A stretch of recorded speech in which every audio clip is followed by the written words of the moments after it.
سلام طعنا هبلنا فتواتنا كبراتن بيت سب تقراي برودكاست سيرفيس نعلة حموس عسرت حموش تمسكرم كلتشون عسرت شمون ترام تمرت استدالو حدشتنا قدسن معبالتات حيزنا لكم قريبنا لنا حبراو تانحتكم سانا كخون بمعدام ناب زرزراتهم تسقاقرنام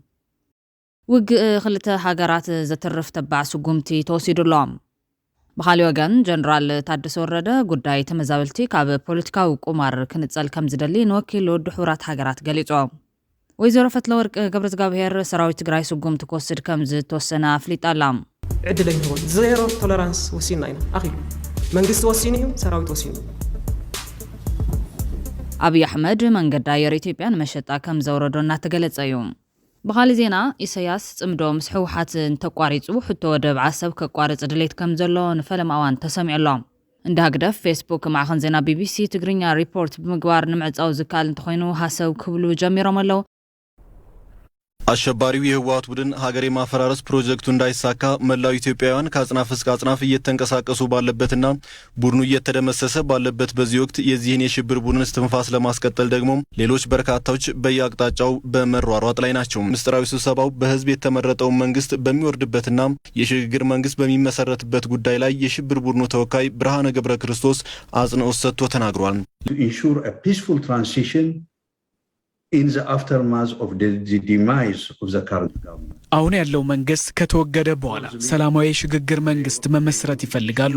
ከዛ በመቀጠል ደግሞ ሁሉንም አካታች የሆነ ፖለቲካ ውይይት ይደረጋል። በተለይ እነዚህ ነጥቦች በዋናነት ለኔ ወሳኝ የጥምረቱ ኃይል ካቀረባቸው ናቸው። ይህ ጥምረት በአዲስ አበባ ያለውን መንግስት ለማስወገድ ሁሉንም ትብብር ያደርጋሉ።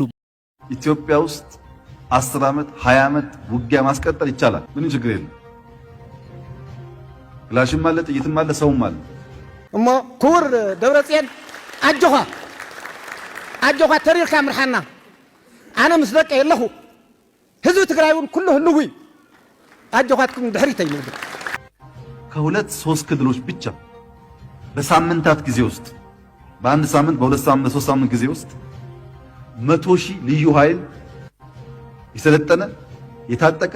የተደራጀ ማውጣት ይቻላል። አይ ልዩ ኃይል ላይ በቃ ሚሊሻ ነው የሚያስፈልገው ከተባለ በጥቂት ወራት በአንድ በሁለት ወር ጊዜ ውስጥ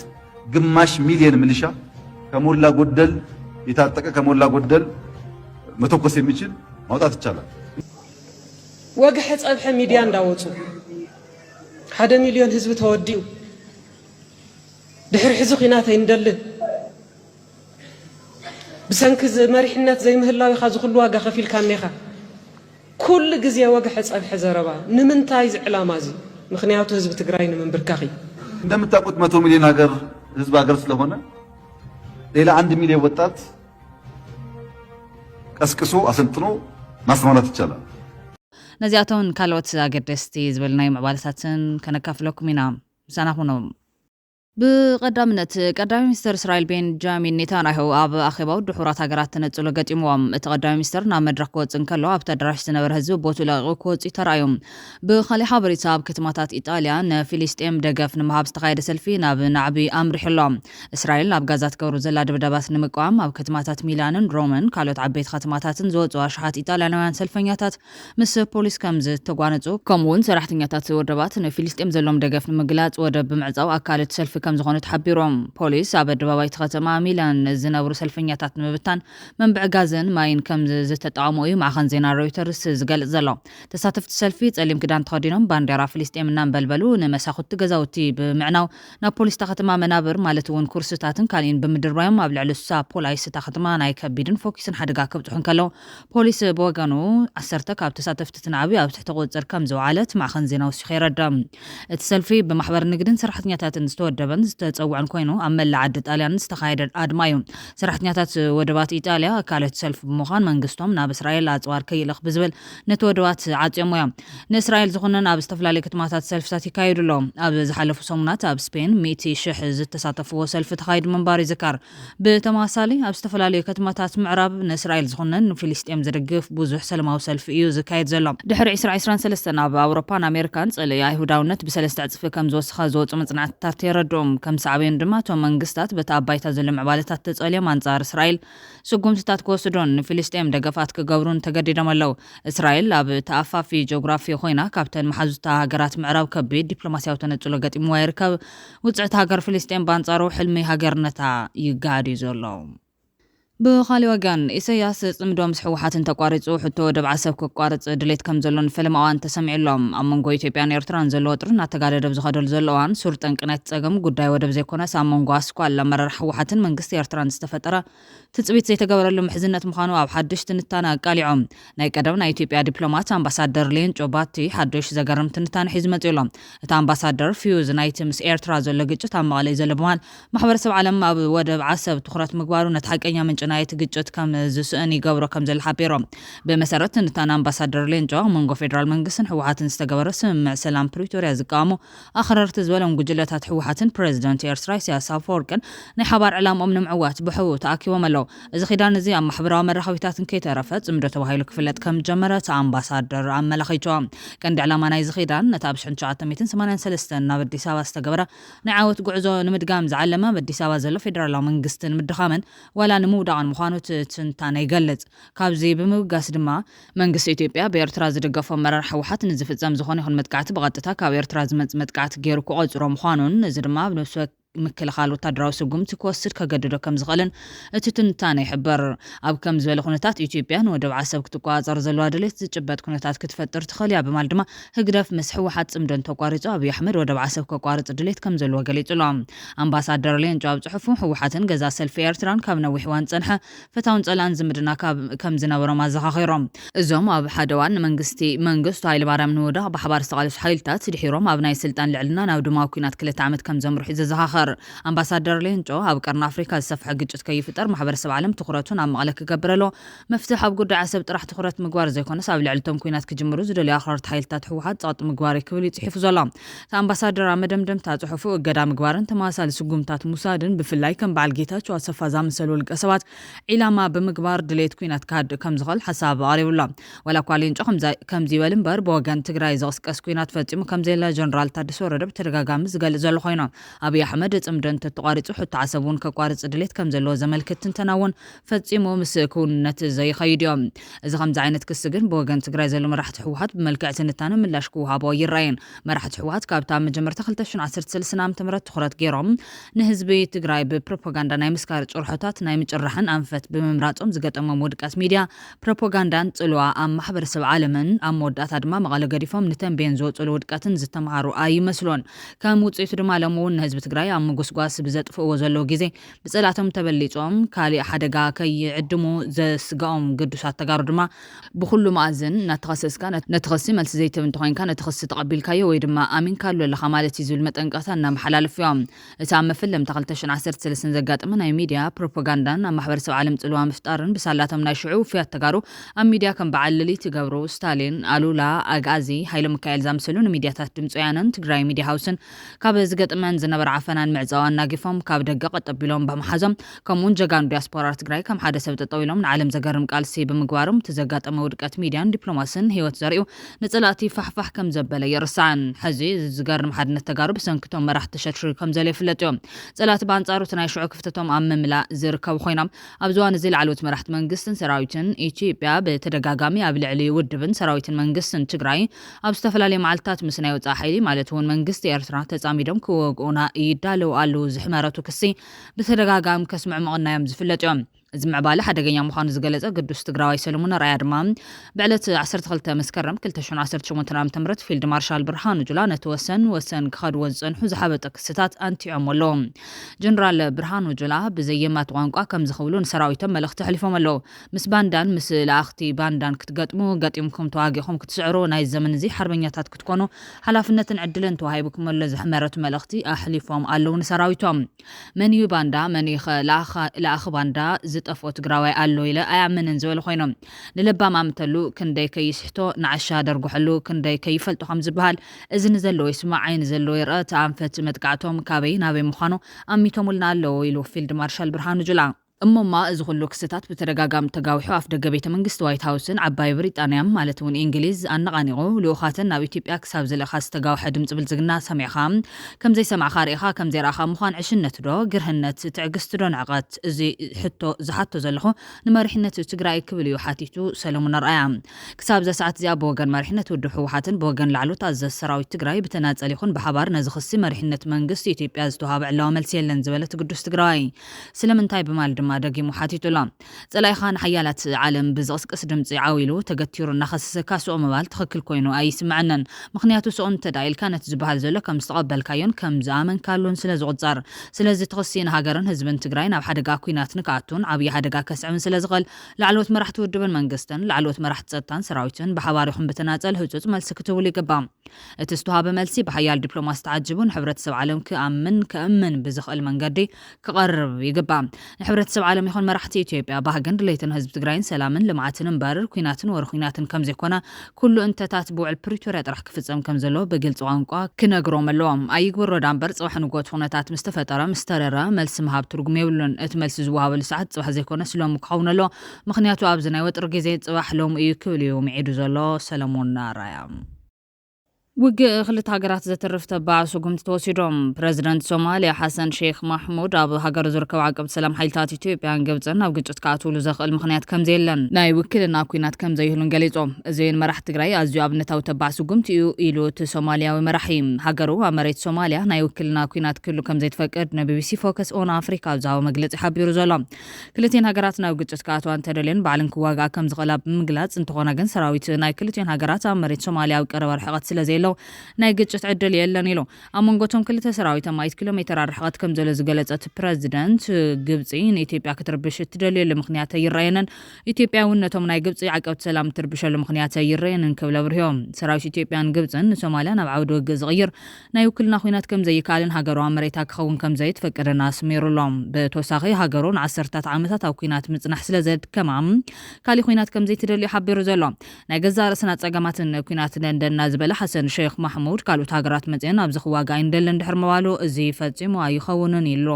መንግስቲ ሶማልያ ብትሕቲ ተልእኮ ሕብረት ኣፍሪካ 11,000 ሰራዊት ካብ ዝተፈላለዩ ሃገራት ንምርግጋዕ ሶማልያ ከም ዝተላኹ ኣፍሊጡ ነይሮም ወኪል ሶማልያ ተልእኮ ኣብ ፀድቀሉ ኣኼባ ባይቶ ፀጥታ ሕብራት ሃገራት እቲ ምምቅራሕ ሰራዊት ብክልቲያዊ ስምምዕ ዝውሰን ምዃኑ ገሊፁ እምበር ይፍለጥ እዩ ኣብ ተልእኮ ዓቃብ ሰላም ሶማልያ ካብ ዝተሳተፉ ሃገራት ዝኾና ኢትዮጵያን ግብፅን ብምክንያት ህንፀት ዓብዪ ግድብ ህዳሴ ኢትዮጵያ ኣብ ምስሓብ ይርከባ ሰራዊት ኢትዮጵያን ኣብ ሶማልያ ካብ ዝዋፈር 20 ዓመታት ተቆፂሩሎም ግብጽ ግን ሶማልያ ብዝሓለፈ ዓመት ምስ ኢትዮጵያ ተፈሓፊሓ ዝነበረት ልያ ሰራዊት ኣሰዲዳ ፕረዚደንት ሶማልያ ሓሰን ሼክ ማሕሙድ ድማ ውግእ ክልተ ሃገራት ዘተርፍ ተባዕ ስጉምቲ ተወሲዱ እዩ ሙሳዶ እዩ በኣብነት ዝጥቀስ ዘሎ ደበና ኩናት ንምቕንጣጥን ብዕቱብ ይስርሕ ምህላው ዝገልጽ ፕረዚደንት ጀነራል ታደሰ ወረደ እውን አንደበቱ ብተግባር ከሸርፍ ትጽቢት ይግበረሉ ኣሎ ፕረዚደንት ግዛም ምሕዳር ትግራይ ሌተናል ጀነራል ታደሰ ምስ ሓላፊት ትካል ስደተኛታት ዓለም ኣብ ኢትዮጵያ ኣባባቱ ወይን ኣብ ቤት ጽሕፈቱ ዘተ ኮይኖም ኣብ ትግራይ ድሕሪ ምኽታም ውዕል ፕሪቶርያ ብዙሕ ፀገማት ከም ዝቐጸለ ሰላምን ምድልዳልን ደበና ኩናት ንምቕንጣጥን ብዕቱብ እናሰርሐ ምዃኑ ሓቢሮም መንግስቲ ፌደራል ትግራይ ናብ ኩናት ንምእታው ምድላት ትገብረላ ዝብል ስጋት ከም ዘሎ ብምዝኽኻር ይኹን እምበር ግዛዊ ምሕዳር ትግራይ ብዝኾነ ይኹን ምክንያት ናብ ኩናት ንዘይምእታው ብትኹረት ይሰርሕ ምህላውን ብወገን ትግራይ ዝጅመር ኩናት ከም ዘየለን ኣረዲኡ እዮም بخالي وجن جنرال تادس ورده قدايت مزاولتي كبوليتيكا وقمار كنتصل كم زدلي نوكيل ودو حبرات هاجرات قليتهم قدايت مزاولت معراب تجراي كابتو مجنات قدايت حد خوين غاتيلو لا توكلتي محبرات يخون ما بزحتي تجراوي ابز حلف عامتات تستغطل من قداي علم لخ يخون مشتاو زعطن تخرات كراكوي كالن مخنياتون علم لخ محبر سبحاويسون كله زامن علم لخ مرهوتات مملاست مزاولت وش تعدي ز تغطل اي وران كابز تمرتي كوس سادي قباز ولت تطاباسو امثلات قدامنت نسواو النت ايت تسفالن برهم ابز قرب ጻውዒት ድማ بفلاي نايت مزاولت توكلت محبرات قللتني أكلات تمزاولت بعلم قدامي حوحات يكون بلزقنا تمزاولت بوليتيكا ومسارح كي يقبروا قداي تمزاولتي بوليتيكا وقمار كمقبار كرحقو تمزاولت ما أخذ زقبر مفتحتات كامتو ترقاقام ጻውዒት دمصن كسمعي قبام كلاي بفلاي توكلت محبرات تمزاولت وحس كوينهم زملسوا لامارستات نتمريت وريرو زحازه منقست إثيوبيا أطبيبكم من دقاقمكم نحتاجهم وحسنتو زي عقبلكم أبزا منكم لو نايب عليكم نتصور امارات صاربهم نوشت هاجرن علم لكم محبر السبن بترقاقامي ኣረዱ ምዕባለታት ንህዝቢ ይግልጽ ገበሮም ሳልሳይ ድምጽታት ንምብራኽ ዝተፈላለዩ ናይ ኣድቮኬሲ መንገዲ ቀይሶም ኣብቲ ንሕና ከም ሂውማን ራይትስ ፈረስት ቅድም ኢሉ ሓደ ዝተወሰነ ኣስተዋጽኦ ዝገበር ኣማራጺ ኣድቮኬሲ ክንሕግዝ ሓቲትና ነርና ናይ ሲቪል ማሕበረሰብ ምዕራብ ትግራይ ኣመራርሓ ግን ፈቃደኛታት ኣይኮኑን ስለዚ ምስ ኩሉ ንእሽቲ ሓገዝ ዝገበር ተሓባበሩ ብናተይ ገምጋም እቲ ኣመራርሓ ምስ ፖለቲካዊ ሓይልታት ብጣዕሚ ዝተጣበቐ ስለ ዝኾነ ናጻ ኮይኑ ረብሓ ተመዛበልቲ ማእኸል ገይሩ ክውስን ኣድቮኬሲ ክሰርሕ ዝኽእል ኣይኮነን ብፍላይ ዓለም ለኸ ምትከላት ተኸቲሉ ክቃለስ እናተገበኦ ደድሕሪ ፕሮፓጋንዳ ፖለቲከኛታት ይፈስስ ብዙሓት ተሓለቕቲ ተመዛበልቲ ምዕራብ ትግራይ ዝብሉ ሰባት ቀንዲ ፕሮፓጋንዲስት ሓደ ፖለቲካዊ ሓይሊ ኮይኖም ወይ ሰባት ከምኡ ተረዲኦምዎም እዮም ስለዚ ካብ ዝረሓቑ ወይ ድማ ነተመዛበልቲ ሓዲኩም ርእስኹም ክኢልኩም ዝመሰለኩም ደግፎም ብዙሕ ሰብ ከም ተሓለቕቲ ተመዛበልቲ ከይኮነስ ከም መሳርሒ ፖለቲካ ገይሩ እዩ ዝርድአኩም ነዚ ኣርምዎ ራብዓይ ብፍላይ ተወከልቲ ማሕበራት ተሓለቕቲ ተመዛበልቲ ኩልኹም ተመዛበልቲ ብኩናት ክምለሱ ካብ ዝብል እምነት ረሓቁም ተመዛበልቲ ክመልስ ኢሉ ኩናት ዝኸፍት ኣካል እንተሃልዩ ድሞ ተተሳዒሩ ተመዛበልቲ ንወትሩ ናይ ምላስ ዕድሎም ዝተዓጽወ ክኸውን ይኽእል እዮም ከቢድ ኪሳራ እዩ ዘስዕብ ቀዳምነት ብዘይ ኩናት ብልዝብ ክኸውን ግበሩ ንቐጻሊ ዝበለጸ ውፅኢት ከምጽእ ዝኽእል ሰለማዊ ኣካይዳ ኣማራጺ ዘይብሉ ኣማራጺ ክብል ይምዒዱ ዘሎ እዚ ማዕዳብ ተፈልማ ስምዕ ፕሪቶርያ እውን ኣብ ካሊእ ከባቢ ትግራይ ተግባራዊ ኮይኑ ውፅኢት ዝተረኽበሉ ምንባሩ ዝፍለጥ እዮም እቲ ስምዕ ብጅግነትን ህዝብን ሰራዊትን ከምኡውን ብዛዕባ ኣሜሪካ ምስ ተፈረመ ካብ ማይ ቅነጣል ክሳብ ሸራሮ ኣብ ትሕቲ ወራሪ ዝነበረ ከባቢ ከምኡውን ካብ ጫፍ ዓዲግራት ክሳብ ዛላምበሳ ኣብ ትሕቲ ወራሪ ዝነበረ ከባቢ ካብ ጫፍ ማይጮ ክሳብ ኣላማጣ ኣብ ትሕቲ ወራሪ ዝነበረ ከባቢ ብምትልላኽ ዘይኮነስ ብምርዳእ ናጻ ክወፅእ ከም ዝኽኣለ የርስዓን ሽዑ ዝኾነ ውዳበ ቅድመ ኩነት ከይቐመጠ ብምርዳእ ከም ዝተፈጸመ ዝካር እዮም ጸለምትን ምዕራብ ትግራይን እውን ሕወሓት ኮነ ካሊእ ውድብ ቅድመ ኩነት ከይቐመጠ መንግስታዊ ኣካል ዝኾነ ግዝያዊ መንግስቲ ብሕገ መንግስቲ መሰረት ነቲ ከባቢ ዘመሓድረሉ ምስ ተመዛበልቲ ምስ ተመኡ ዝተረፉ ነበርቲ ምዕራብ ትግራይ ዝመያየጠሉ ወረርቲ ካብቲ ከባቢ ዝወፅሉ ባይታ ዘፍጥር መንገዲ ክድለ ከም ዘለዎ እዩ ዝግለጽ ዘሎ ነዚ ኣብ ግምት ብምእታው ሲቪል ማሕበረሰብ ወልቃይት ካብ ጽዕንቶን ድሌትን ፖለቲካ ሓይልታት ዝረሓቐ ጸቕጢ መግለጺ ኣውፂኡሎም ሲቪል ማሕበረሰብ ወልቃይት ንሕልፈተ ህይወት ህፃን ናወድ ኣመልኪቱ ኣብ ዘውፅኦ መግለጺ ህፃን ናወድ ኣብ መረበት ተዝህሉ ብህይወት መሃለወ ክብል ይገሊጾም ሲቪል ማሕበረሰብ ወልቃይት ንመንግስቲ ፌደራል ግዝያዊ ምሕዳር ትግራይ 4 ዓለም ለኸ ትካላትን ንማሕበረሰብ ዓለምን ህጹጽ ጻውዒት ኣቕሪቡ እዮም ውዕሊ ሰላም ፕሪቶርያ ብዘይምፍጻሙ ሓዚ እውን ተመዛበልቲ ኣብ ከበደ ስቓይ ይርከቡ ዝበለት መግለጺ መንግስቲ ፌደራል ግዝያዊ ምሕዳር ትግራይን ካልኦት ዓለም ለኸ ትካላትን እዞም ወገናት ካብ ሙሉእ ጽንተት ክድሕኑ ግቦኦም ክፍጽሙ ጸዊዕሎም ተመዛበልትን ስደተኛታትን ተጋሩ ኣደዳሞት ጥሜት ኣካላውን ስነልቦናውን ሕማምን ምጉስቋልን ምዃኖም ብምግላጽ ፈረምትን ኣፈረምትን ንሙሉእ ትግበራት ውዕል ክሰርሑ ዘተሓሳሰበት መግለጺ ወሃብቲ ሓገዝ ትካላት ድማ ህዝብና መረበቱ ክሳብ ዝምለስ ህጹጽ ሓገዝ ክህብ ኣጸዊዖም ጀነራል ታደሰ ወረደ ጉዳይ ተመዛበልቲ ካብ ፖለቲካዊ ቁማር ክንጸል ከም ዝደሊ ንወኪሉ ድሑራት ሃገራት እዩ ገሊጾም ምስ ሓላፊት ትካል ስደተኛታት ዓለም ኣብ ኢትዮጵያ ባትዮ ወይ ናብ ዝነበሩ ዘተን ጉዳይ ተመዛበልቲ ኣብ 3 ይመቒልዎም ምስ ምምላስ ተመዛበልቲ ሰብኣዊ ሓገዝን ፖለቲካዊ ጉዳይን ዝብሉ 3 ዛዕባታት ከም ዘለዉ ዝገለጹ ኮይኖም ሰብኣዊ ሓገዝ እንትበሃል ተመዛበልቲ ድሕነቶም ብዝሓለወ መንገዲ ምምላስ ሰብኣዊ ሓገዛት ክረኽቡን እግሪ ክተኽሉን ምስራሕ እንትኸውን ፖለቲካዊ ኩነታት ብዝምልከት ድማ ኣብ ላዕላዊ ግዛት ትግራይ ዘለዉ ዕጡቓት ብሰላማውን ፖለቲካውን ልዝብ ክወፅኡ ምዃኑ ኣመልኪቶም ኣብዚ እቲ ሓገዝን ላዕላውነትን በበሚኑ ምዃኑ ኣመልኪቱሎም እቲ ሓገዝ ለገስቲ ኣካላት ክቐርብዎ ናቱ መንግስቲ ድማ ላዕላውነት ክረክብ ምግባር ተመዛበልቲ ንፖለቲካዊ ከስቢ ብዘይውዕሉሉን ግልጽነት ብዘለዎ መንገዲ ክምለሱ ከም ዝግባእ ኣብሪሆም ሓላፊት ትካል ስደተኛታት ዓለም ኣብ ኢትዮጵያ ባትዮ ወይን ብወገናት ተመዛበልትን ስደተኛታትን ተጋሩ ድሕነቶም ተሓልዩ ብሰላማዊ መንገዲ ናብ መረበቶም ንክምለሱ ስራሕቲ ምስካል እግሪ ክሰርሑን ምስ መዳርግቲ ኣካላት ብምዃን ከም ትሰርሕ ገሊጻላ እዚ መንግስቲ ጀነራል ታደሰ ወረደ ኣበጊስዎ ዘሎ ሉዓላውነት ኣብ ምሓስን ጉዳይ ተመዛበልቲ ካብ ፖለቲካዊ ቁማር ክፍለይ ምግባርን ዝብል ተበግሶ ከምቲ ልሙድ ኣፋዊ ኮይኑ ከይተርፍ ክትትል ከም ዘሎ እዩ ዝግለጽ ዘሎ ትግራይ ብሮድካስት ሰርቪስ ናብ ዝወደዶ ካሊእ ሓበሬታት ሰጋጊርና ንስልጣን ክብል 100 ሚልዮን ህዝቢ ኢትዮጵያ እውን ከመይ ኣብ ኩናት ይእጉዶ እናስልሐ ዝውዕል ዘሎ ኣብይ ኣሕመድ መንገዲ ኣየር ኢትዮጵያ ንጨረታ ክውርድ ሸባሸብ ምህላው ተቃሊዖም እቲ ከም ህግደፍ ዝኣመሰለ ባዕዳዊ ሓይሊ ዓዲሙ ኣብ ትግራይ ጆኖሳይድ ዝፈጸመ ስርዓት ሕዚ ድማ ኣብ ኣምሓራን ኦሮምያን ወፍሪ ደምነት ኣብ ምክያድ ዘሎ ኮይኖም መሊሱ ምስግደፍ ናብ ኩናት ክኣቱ ከም ዝኽእል ይግለጽ ምህላው ይፍለጮ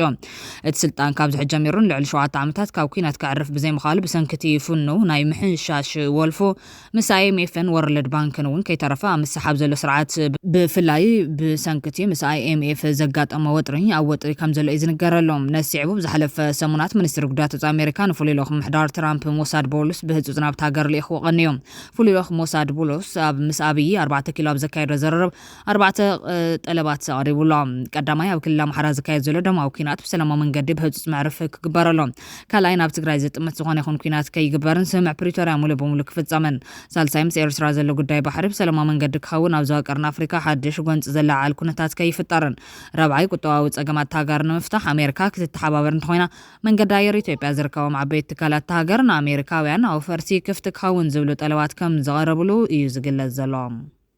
እንደ هقدف فيسبوك معخن زينا BBC تقرينيا ريبورت بمقبار نمعزاو زكال انتخوينو هاسو كبلو جاميرام مزيز عارس تجمرت معخن زينا قدر لعلو تمرر حقدف بسنكي سياسة فورك إكامي كمستمنا منن بوليتكاو مرحنا تقدف الليل كان مزراب زخبر مخان زملكات فولي تبتاب دحر مقرابيو تتسمدوم سويانا زبل زالو هقدف ما خلا كوميتيو ابن عفا سالسا قبايك قورن كلو بزوحم طغلا الله سبعان حموشتا نيرام دحرنا عفاقن عسرا تأسيروم عسرتا شدشا مويتهم شدشا نسدتا مريحهم حموشتا دسكيلوم 40 شوعتن زيلو كوابالنا تسترفو 20 شمونتن يوم بهوت زهلو زلو بعل سبحات إفريم حويسكام اتوم 20 شمونتن كلهم طرتنياتات عدميهم لعل 7 خوينو امرهم بغبو زي سرح خوينو غازوم ون بغبو كما حدرو زي خول بصيحم يركبو ازي صبصاب زترخبه كبيبي خوينو دو هقدف فروس ودبيو ملات غباك كبر زي خل ناي بغاميندو متخاب كوينو نبعل اول سعيد حيزو موتو زصبزلام نزلو كنتات بحبو حيزوم بعل اول سعيد بروباغندا ود بشاشا مس ايرترا كوينات كجمر انتدا خوينو بوغن ايرترا كغبر تጽبيت ዝግበረሉ ንሕወሓት ብዝግባ ምዕዳቕ ንፋኖ ወሓደ ጠያይቲ ከየጋጥሞ ምክትታል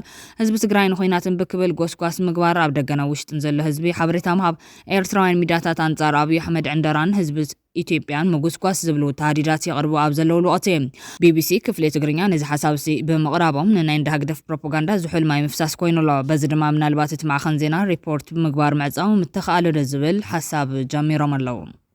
ኣብ መወዳእታ ብዝርዝር ናብ እንሪኦ ዛዕባ ከነሰጋግረኩም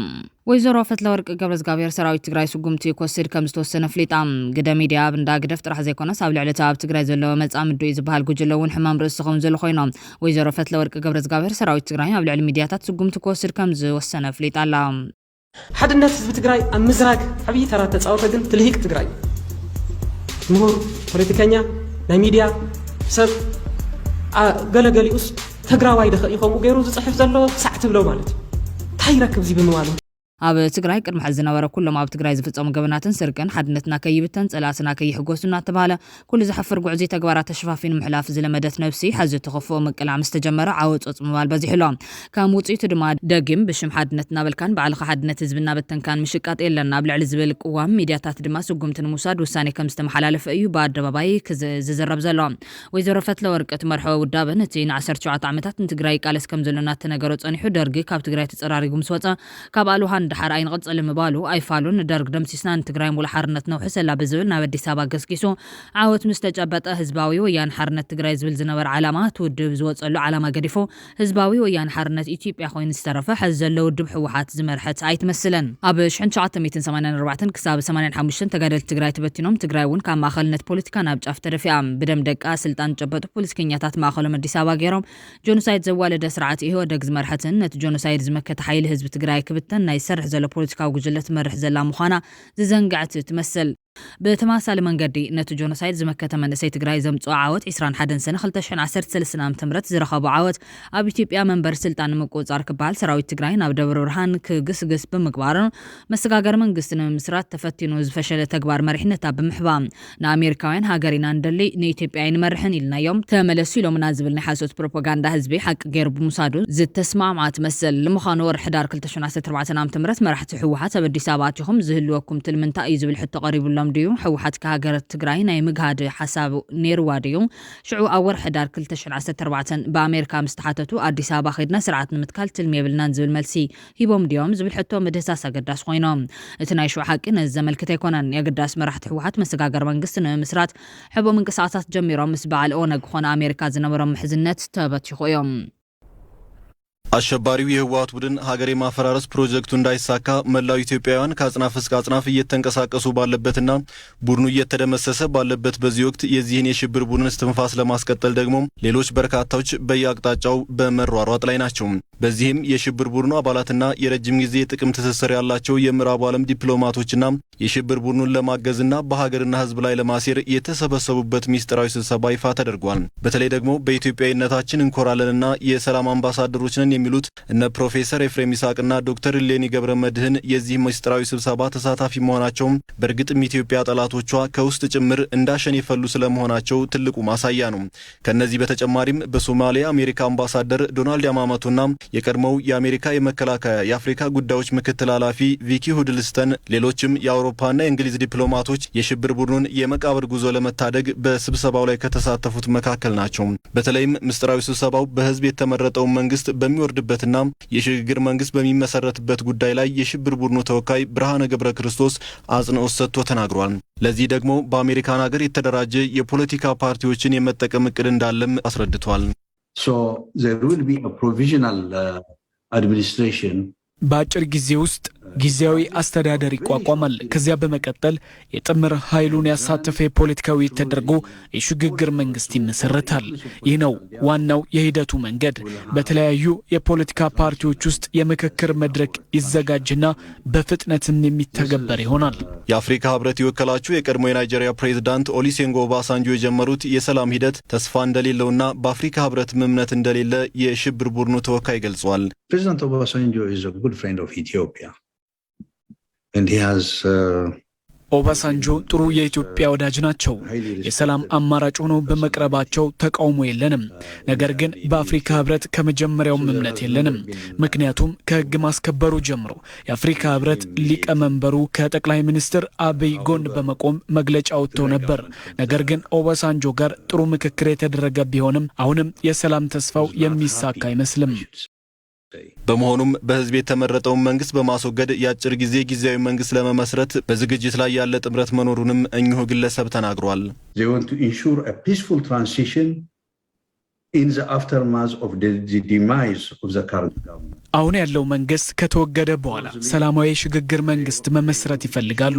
ከዛ በመቀጠል ደግሞ ሁሉንም አካታች የሆነ የፖለቲካ ውይይት ይደረጋል። በተለይ እነዚህ ነጥቦች በዋናነት ለኔ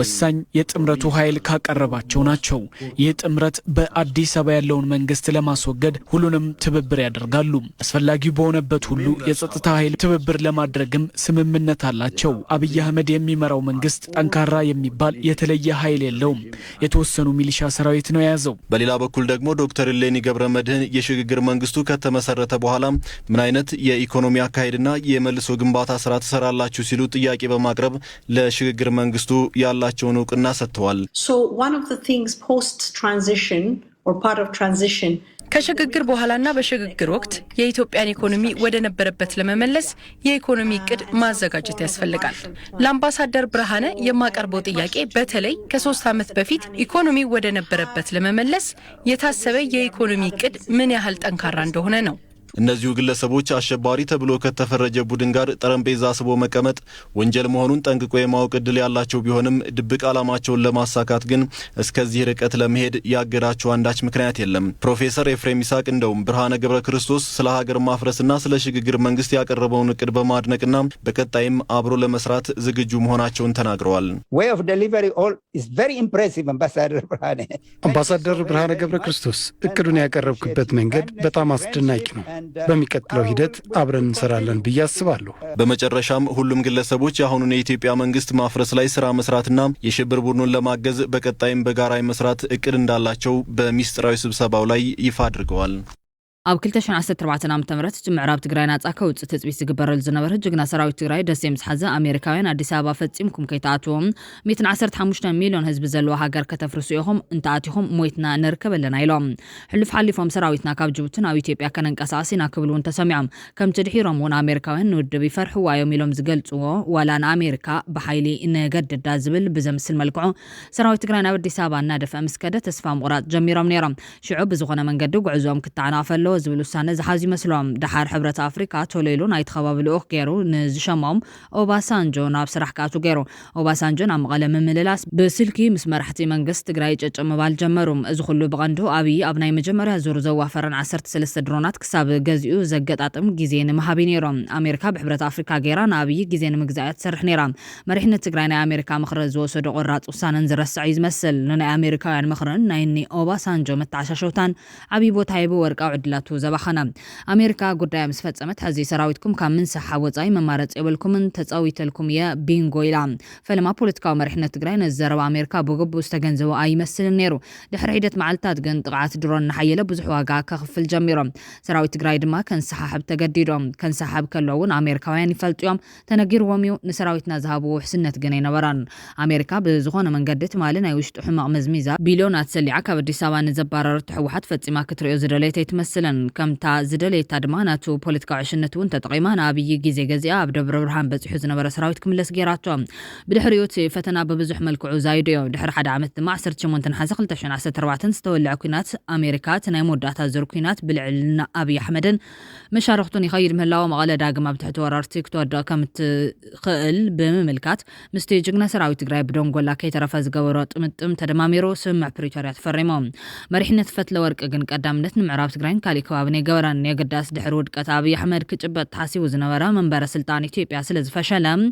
ኣብ ትግራይ ስልጣን መንጨበጠ ብዝብል ንሕንሕ ካብ ሕዳር ክሳብ መጋቢት 2015 ኣብ ትግራይ መንግስቲ ከይተተኸለ ጸኒሖም ከም ተጋሩት ሕምቀስናን ዕሽነትናን እውን ፈታውን ጽላን ፈሊጭዎም ነዚ ስካሕክሕ ጭካነ መሪሕነቱ ዝተገንዘበ መንእሰይ ትግራይ ድማ ኣብዚ ዝለዋወጥ ዘሎ ዓለም ኣብ ሓንቲ ሕምቀት ተሸኺልካ ናይ ሞት ሃንደስቲ ክኸውን ኣይግባን ብጭርሖን ፍኸራን ጥራሕ ዝኸውን እውን የለን ጥበብ ጉርሒ ብልሒ ኣማትነት ምትዕጻፍ ኣብ ዝሓትት መድረኽ ብህልኽናን ብሃምነትናን ተሓሊኽና ክንጠፍእ ይግበአናን ዝብል ሕቶ ከልዕል ብምጅማሩ ኣብ ልዕሊ ዝሕቶ ዘጋውሓ ሚድያታት ስጉምቲ ክውሰድ እዩ ይበሃል ኣሎ መሪሕነት ፈትለ ወርቂ ምስ ሰራዊት ትግራይ ናቱ ከም ዘይኮነ የግዳስ ናይ ህዝቢ ከም ዝኾነ ክጉስጉስ ጸኒሑ ምስ ፍንጫል ጉጅልኡ ናብ ግጭት ምስ ኣተወ ግን ሰራዊት ናብ ናይ ውድብ ልኡኽ ከም ዘይእተወን ክከፋፈል ከም ዘይገበረን ሕዚ ልሂቃንን ሚድያታትን ትግራይ ከም ዝበተንዎ ኣምሲሉ ክትርኽ ይረአ ኣሎ እቲ ኣብይ ኣሕመድ ይብትነና ኣሎ ዝብል ዘረባ ግን ጸላኢዳ ጠስሚ ክለክድ እዩ ዝብል ሕቶ ዘበግስ እዮም ስለዚ ድሕሪ ፕሪቶርያ ስምምዕነት ዝሓለፈ 3 ዓመት ስንታይ ኢና ንሄና ድሕሪ ፕሪቶርያ ስምምዕነት ኣብ ሓደጋ ኣለና ሰራዊት ትግራይ ንኽፈርስ ዘይተገበረ ነገር እንታይ ኣሎ መሪሕነቱ ክጽለሙ ኣብዚ ኣጀንዳ እዚ ኣትዮም ፖለቲከኛታት ኣይቀርዩ ሚድያ ሰባት ኣይቀርዩ ገለመለ ይቀርዩ መሳርሒ ጸላእ ኮይኖም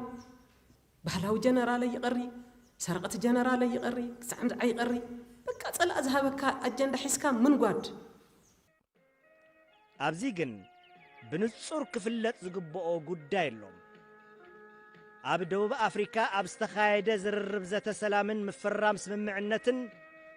ህዝባዊ ወያነ ሓርነት ትግራይ ወኪሉ ዝተለኣኸ ኣካል ከም ዘየለም ህዝብና ማሕበረሰብ ዓለም ኩሎም መዳርግቲ ኣካላትን ካልእ ኣካልን ብዕሊ ክፈልጡ ይግባእ ካብዚ ብተወሳኺ ኣብቲ ሰነድ ስምምዕነት ተገሊጹ ዘሎን ክስተኻኸሉ ካብ ዝግብኦም ጉዳያት ሓደን ተዋጋእቲ ህወሓት TPLF ኮምባታንትስ ተባሂሉ ተገሊጹ ዘሎ ሓሳብ እዩ ነቲ ኸይዲ ሰላም ንምድሓን ብዝብል ብኣግባቡ ክስተኻኸል ዕድል ንምሃብ ኣጽኒሕናዮ እምበር ብመሰረት ሕገ መንግስቲ ህዝባዊ ወያነ ሓርነት ትግራይ ዝመርሖን ዘዋፍሮን ዕጡቕ ሰራዊት ክህልዎ ፈጺሞ ይፍቀድን ብተግባር እውን ህወሓት ሰራዊት የብሉን ሓይሊ እዚ ካብ ስልጣን ንምውራድ ዘኽእለና ምቹ ኩነታት ዝተፈጠረሉ ኩነታት ኣሎ ሕዚ ፍላይ ድማ ሕዚ ንሕና ከም ውድብ ወሲንና ኢና ከም ህዝቢ እውን ወሲኑ እዩ ሕዚ እውን ሰራዊትና ነቲ ናይ ውድብና ይኹን ናይ ህዝብና ዝመሳሰል ውሳነ ወሲኑ ኣሎ ህዝብን ውድብን ሰራዊትን ሓደ ክሳዕ ዝኾንና ማንም ኣይስዕረና ምስቶም ዕድመ ልክዖም ዝተቃለሱ ኣብ ሰራዊት ዘለዎ መራርሓ ብሓባር ኣብ ሓባር መድረክ ኮይና ካብ ኣፍ ሓርገጽ ወፂኡ ዝውድብ እዚ ሻዓ ካብ ኣፍ ሓርገጽ ንንእሽተይ ንሕንቲ ጠምሊጡ ወፂኡ ብዙሕ ቃልሲ ተገይሩ ደገፍ ማለት ደጋዊ ደገፍ ብፍላይ ብሰራዊትና ክመጽእ ዝነበረ ደገፍ ኣብ ጊዜኡ ክመጽእ ስለ ዘይከኣለ ነዊሕ ርሕቀት ከይዶም ካልእ ልሂቃንን ሚድያታትን ትግራይ ጸረ ውድብ ክኸዱ ኣለዉ ዝብል እውን ውድብ ከም ብሓድሽ ክትምዝገብ ዝተገበረ ጉባኤ ድጋሙ ኢና ክንበሃል ዶ ኣይተባህለን ዝብል ሕቶ ዘልዕል ኮይኑ ሕዚ እውን ውድብ ናይ ምድሓን ጉዳይ ናይ መንእሰይ ትግራይ ዘይኮነስ ንኣባላታ ዝምልከት እዮም ውድብ ደው ኢላ ድሕሪኡ ከዓ ኢትዮጵያ መንግስቲ ሰሪዘካ ኣለኹ ውድብ ናይ ምጥፋእ ብሄራዊ ውዳበታት ናይ ምጥፋእ ዕላማ ስለዚ ናብ ካልእ ጣጣ እንተይኮነስ وأزقوا بقى زي زقوركم ويمارس عجلة ينفطون غير كل يوم ينفطونون مالت نيش أي مالت يكون كتمزنا على كامازي نحن جن موحد نزل له مرة حد وحدث نفترين نزلنا ولا أنا كنت حلفه بس قلنا أنت تعرفه كل دقم توهيلي كم بارتي دقم جوا يتوهل اللي تاشمل يترفوا خالوت ما بس قلنا ون ودقيمهم فلذي أنت خوينا دقم يعني تتخفل ذلك كيان ساون زي دقم كلنا كل يوم وتوصل كسر اللاتا غير كم زين الحمس مس نخيد تخونا يقبلنا تزقورنا يوري مالتي كم زلنا لعل سلسة عمت أني حيو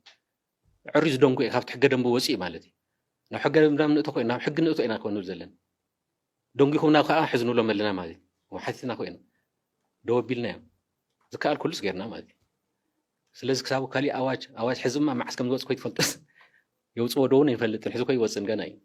برلمان يلا ወይዘሮ ፈትለወርቅ ድሕሪ መኸተ ዝነበረ ናይ ሚድያታት ትግራይ ግደስት ዝተፈላለዩ ሓሳባት ህዝቢ ኩሉ ነገር ብግልጽ ክሰምዖን ክርድኦን ካብኡ ተበጊሱ ክውስን ዕድል ምሃቦም ሚድያ በተፈጢሩ ዝነበረ ናይ መንግስትን ውድብን ምትሕዋስን ምትፍናንን ከምኡውን ኣብ ውሽጢ ውድባ ዝነበረ ንሕንሕ ስልጣን ህዝቢ ኣብ ዘየድሊ ወጥራትዩ ስለ ዝነበረ ንሓድነትን ምርዳን ዝዕድሙ ሓሳባት ዝቐርብሎም መድረኻት ምቅልሖም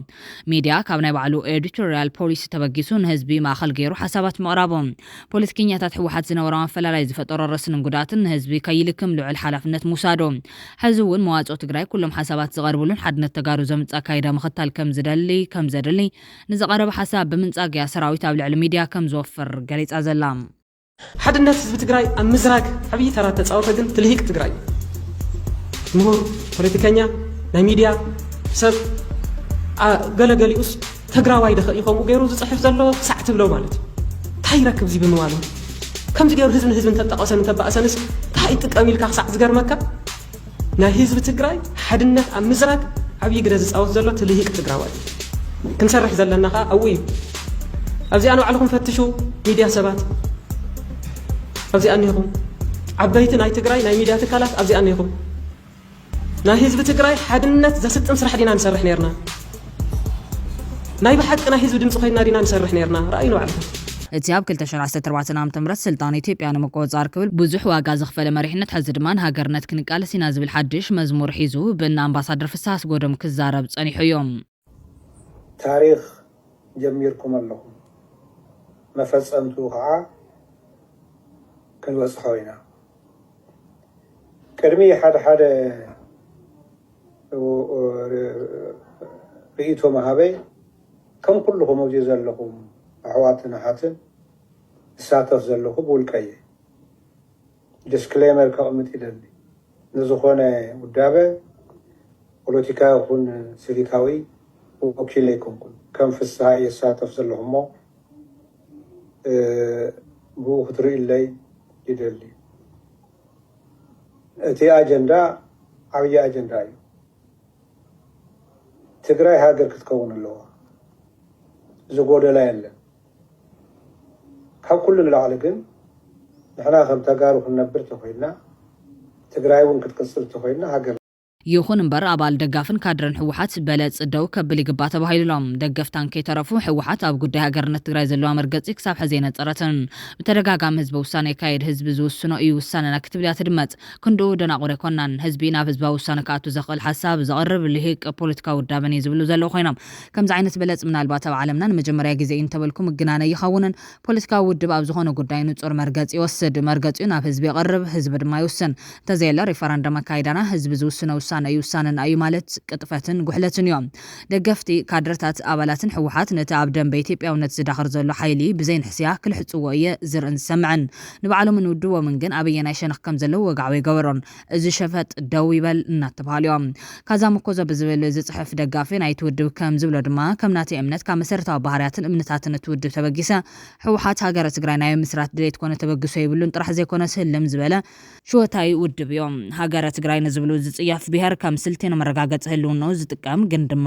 ፍጹም ኣድማሳውነት ዘጥቅዖ ውድብ እዮም ኣብ ውሽጢ ዝውድብ ናይ ዘሎ ኣባል ኮነ ናይ ተደጋፈ ተሓሳስባ እውን ንሱ ኢለ ክወስድ ክብል ዘረድእ ኮይኖም መርገጽ ሕወሓት መጋድ ነፃን ሉዓላውነትን ሃገረ ትግራይ ሕዚ ይነጸር ጃላነት ከም ስልቲ ወሲድካ ህዝቢ ምድንጋር ደው ይበል ኣባላት ኮኑ ደገፍቲ ትውድብ እውን ነዚ ሕቶ ሕተቶም እቲ ዘገርም ድማ እዞም ወገናት ነቶም ኢትዮጵያውያን ተጋሩ ብዘይ ምሕረት ሓመድ ፍንጮም ከውፅዎም እንትረኣዩ እዩ ንባዕላቶም እኮ ወይ ኣብታ ናይ ኢትዮጵያውነት ሰርም እዮም ዘለዉ ወይ ኣበየናይ ሸነኽ ከም ዘለዉ ኣይፈልጦን ሕወሓት መርገፂኡ ይነጸር ንባዕልኻ ከም ዓርዓር ነብሪ ኣጥፊጥካ ካብ ኣብ ጓል መንገዲ ደው ኢልካ